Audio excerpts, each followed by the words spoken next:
নমস্কার সবাইকে।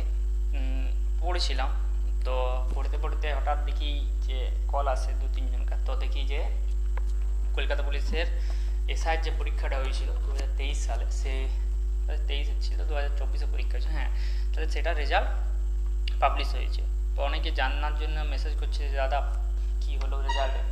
তো দেখো, ফেল করে গিয়েছি, সরি, মজা করছিলাম, পাস করে গিয়েছি 169.5, এটাই আমার নাম্বার। যদি পার্সেন্টেজ দাঁড় করাও তাহলে 85%, 84 দশমিক কিছু, মানে 85% তোমার দাঁড়ায়।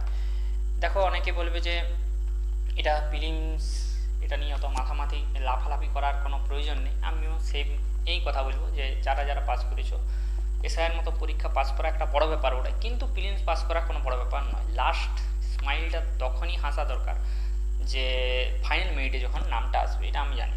তো দেখো, যেটা শুনতে পাওয়া যাচ্ছে যে 10 গুণকে পাস করানো হয়েছে, আর পুজোর ঠিক পরেই, মানে তোমার এক সপ্তাহের ভিতরে পূজার এক সপ্তাহের মধ্যেই তোমার মাঠটা শুরু হয়ে যাওয়ার কথা। তাহলে মাঠের জন্য খুব একটা বেশি সময় পাবে না। সবাই জানো যে 800 মিটার 3 মিনিট সময় দেয়, তো এটা পাস করা যাবে। মানে এটা পাস করবে না এরকম ব্যাপার নয়, তুমি যদি এখন থেকেও শুরু করো তাও তুমি পাস করে যাবে। এটা এসআইয়ের মাঠ খুব একজনা পাস করা হয়, মানে ফেল করে না। কিন্তু এবার ব্যাপারটা দাঁড়িয়ে গেল এই যে মেন্স পরীক্ষাটা তো হবে কবে। তো মেন্স পরীক্ষারও ডেট একটা দেখছিলাম যে নভেম্বর মাসে মেন্স পরীক্ষাও কিন্তু এরা নিয়ে নেবে। কলকাতা পুলিশ এই রেজাল্টটাকে যদি তুমি ঠিকভাবে দেখো, তো দেখো ইউআরের রেজাল্ট বা বাকি যে রেজাল্টগুলো রয়েছে, সব রেজাল্টগুলো কিন্তু কম কম মনে হবে তোমাকে।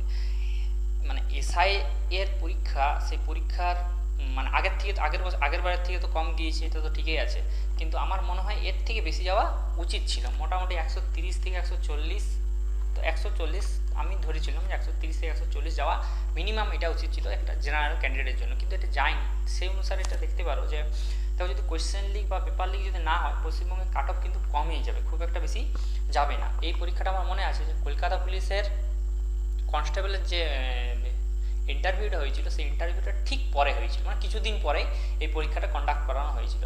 আর এই পরীক্ষাটা যতজনাই দিতে গিয়েছে খুব একটা মানে ফুলফিল প্রিপারেশনের সাথে যায়নি, কিন্তু আমি নিজেই যাইনি, আমি খুব একটা মানে প্রিপারেশন ছিল না, নর্মাল পড়া ছিল, সেই নর্মাল পড়াতেই পরীক্ষা দিতে গিয়েছিলাম, সেই পড়াতেই আমি পরীক্ষা দিয়েছি। তাহলে এইটা একটা কারণ হতে পারে যে কাট অফ কম যাওয়ার, কিন্তু আমার মনে হয় যে এর থেকে বেশি যাওয়া দরকার।